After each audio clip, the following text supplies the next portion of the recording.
My name is Una Murphy. I work for the Special Branch of the Gardaí, and I'm tracking down a killer. In the past month, 3 young girls have been killed, and the remains of 2 others have been found.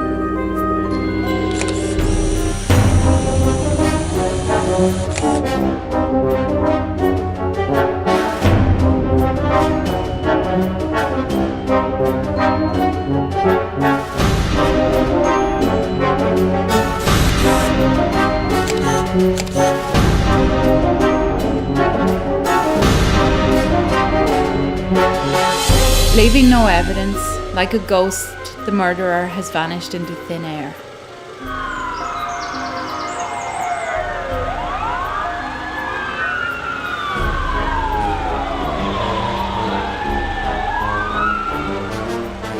Mrs. McGowan had discovered the last body, so I went to speak with her first. Are you Alice? I am.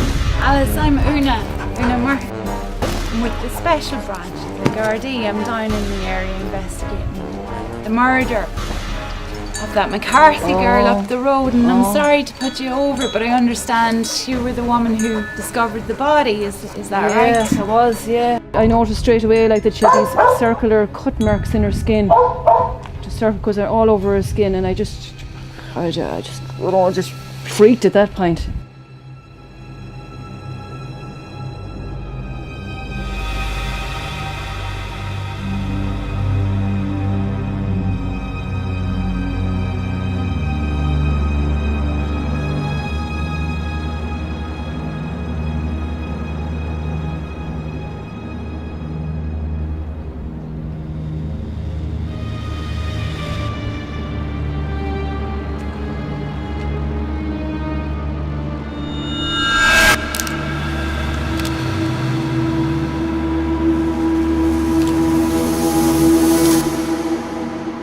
I had an unusual message from my old mentor at the academy. Professor Susan Dwyer has taken a special interest in the murders. Have you heard of a fella called Sean Maguire? No. Sean Maguire lived in a small farm in Newgrange. You're familiar with Newgrange? Yeah. Sean Maguire, way back in something like the 1830s, he lived where Newgrange is now. Aye. After killing 5 women. They believed that the devil had got into him, and he was captured and due to be executed. But what's important here is the nature of the wounds on the bodies. They were actually almost gored, and on each body that they found, there were circular incisions with a specific pattern on them. But 2 days before he was hung, he disappeared.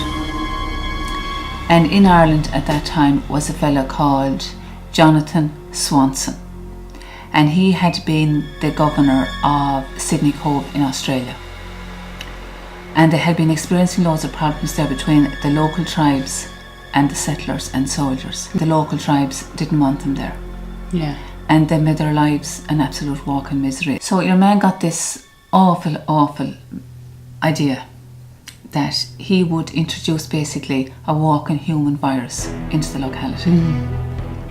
He wanted a psychopath. Right. He wanted somebody with an evil nature. And there he was, laying, waiting to be hung. He was bought by Swanson, smuggled into a box with holes in it, and dispatched to Australia. And another poor so-and-so hung in his place. And within a few weeks, the same murders, with the same style, the same incisions, the same everything, were being committed in the Sydney area in Australia. And I'm torn between helping you and trying to stop you doing what you're doing.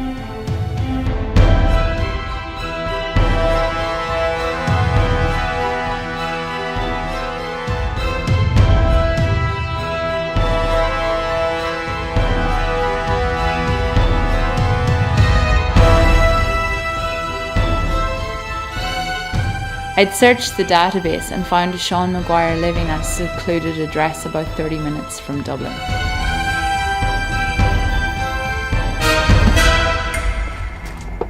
As I walked through the forest, I had a feeling someone was watching me.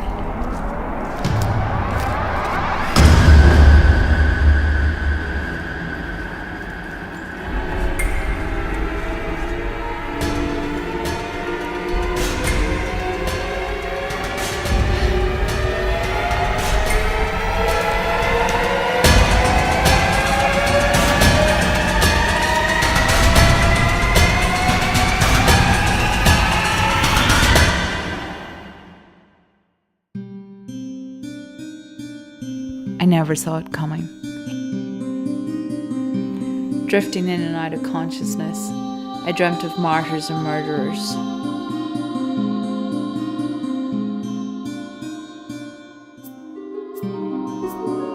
I knew I was no martyr.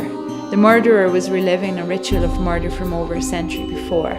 He'd killed his 5 victims in Ireland and would soon arrive on another island on the other side of the world to begin killing again. Alive, I crawled out of the hole he threw me in.